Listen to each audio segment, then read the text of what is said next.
If you want to chart a course through this uncertainty of this pandemic that's created, you got to get it out of your head and in front of someone who can help you realize the path to get there. We often think it's our thoughts that lead to our actions. Probably more appropriate to say your thoughts lead to words and an affirmation from a credible third party, which then leads to a safer beginning.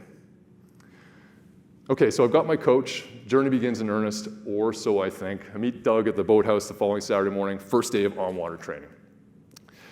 We're standing in the boat bay. We're watching the rowers take their boats down to the dock one by one. Doug crosses his arms. He says, Jeremiah, here's what to expect. You're going to have to fly this plane while you're still building it. First year, it's going to suck. You're going to fail a lot. I'm going to ask you to trust me. And he said, in that second year, it's still going to suck. You're going to have breakthroughs, but they'll be few and far between. I'm going to ask you to trust yourself. And then he said, in that third year and a half, if everything goes to plan and you make it onto the national rowing team, the training is going to kick your butt and they will not wait for you. And then he said, how's that all sound? I said, well, it sounds like it's going to suck. He said, that's good, Jeremiah. It's important to be realistic. Now put this on and meet me down at the dock. He throws me this awkward piece of spandex called a unisuit. Woo! It's not one of those shows, lady. So that was last night. So I never worn one of these things before, but it was February in Victoria, still quite cold, so I had my fitted leggings, my fitted long sleeve shirt. I went to the locker room, I strapped this on over top as best I could. I said, what the heck, this doesn't look right. There's bunches of clothing sticking out. I come walking out of the locker room around the corner of the boathouse, and then to my horror, I scan the pavilion. All the other rowers are wearing their unisuits underneath their leggings and their long sleeve fitted shirts. And I look like an 80s fitness instructor, just ready to lead a class. My face turns as bright red as this garment, I kid you not. Doug's looking down at me from the dock. He's like, Jeremiah, get down here. Why am I taking a chance on this punk? I get down to the dock. He's arranged for me to row a one-person rowing boat. Okay, they're 18 inches wide, 26 feet long, tippy as hell. He says, all right, Jeremiah, you're going to get in the boat. I'm going to push you clear of the dock by your port side oar. Whatever you do, don't let go of those oars. It's like, okay, here we go. Get in the boat. It's like, okay, it's pretty tippy. He starts to push my port side oar clear of the dock, out to the water. And I get to thinking, okay, self-talk. Olympian in 4 years. I think I can do this. Port side oar clears the dock, and I immediately go tumbling into the water. And you knew it was happening. So begins weeks of just swimming more than rowing. Get down in the mornings before work at 5:30 in the morning. I get in that boat. I'd fall out starboard. I'd dolphin kick my way back in, somersault out port side, splashing all around. People walking around the lakeside trail in the mornings would stop in their tracks and watch this beautiful interpretive dance of a million mistakes unfolding on the water every moment. And with the water dripping from my nose, I'm trying, and I'm trying, and I'm trying again. And here, my friends, when any notion of how you thought your journey is going to go is displaced with the cold grip of reality, this is actually where we have our true beginning. Remember in those early days, I can only describe it as a sense of shame. That's what I felt. It's too late for me. My opportunity has passed me by. I'm a father. I have this job. I have responsibilities. Quit being an idiot. Get on with your life. This sense of shame that I didn't belong, that I had no right to the dream. Well, I worked with Doug, and we got to work. And true to Doug's words, things were pretty bad that first year. I just want to put you in the perspective of rowing one of these things, for those of you not familiar with rowing. What's unique about rowing is that we're traveling forward, and yet we're facing backwards. So it's a wonderful metaphor for life, because each of us in this room, we can see the decisions we've made. Of course, some circumstances outside of your control, but you more or less understand how you've arrived right here, right now, all the while propelling yourselves into the future, unable to see the obstacles that await.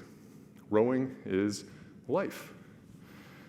Okay, so true to Doug's words, things did get a lot worse before they got better.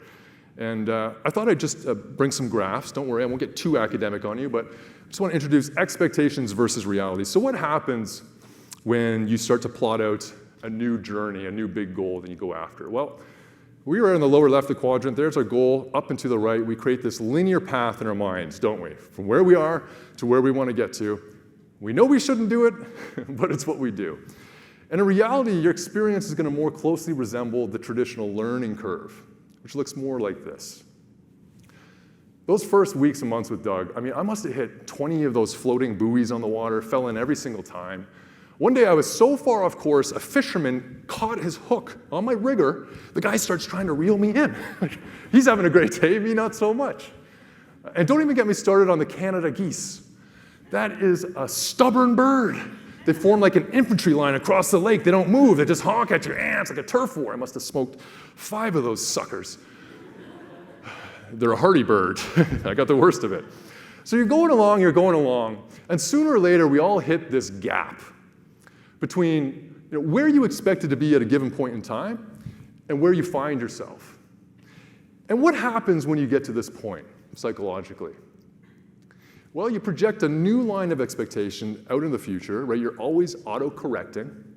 You see that gap is ever widening based on today's evidence. Your heart cries out to your mind, "For the love of mercy, release me from this burden." Well, congratulations. You've just hit your first exit point. These first exit points are almost always an illusion. They're a decoy. They're not real. It's the convergence of your emotions and your frustrations commingling with that loss of objectivity, conspiring to have you quit too soon. Now, here's the power of having a coach alongside. A coach is there fundamentally to take you further or faster than you could go on your own. If they're not doing one of those two things, you don't have a coach. But of all the things that a coach will do for you, or a mentor, in my mind, it's at this point.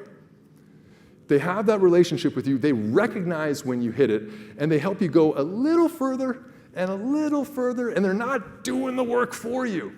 But they're contesting your loss of objectivity until you get past that peak state of overwhelm, and you start moving again, and you start to hit that inflection point where now your rate of progress does start to catch up with the investment. There's always a lag, isn't there? And then we have that sweet elixir of momentum at our backs, the most precious resource in the world. These exit points are an opportunity to recommit, to actively recommit. Take in the new information. What do we got? New regulations coming down our throat, merger and acquisition activity through the wazoo. The job's always changing. Fine. Take a moment to embrace, accept, and recommit, right? For those of you who are married, you don't get married once. You get married once and then you choose to stay married throughout the years, or not. But let's be honest about it. These exit points, recognition is half the battle, and you got to recognize it within yourself. It's a psycho-emotional state. Okay,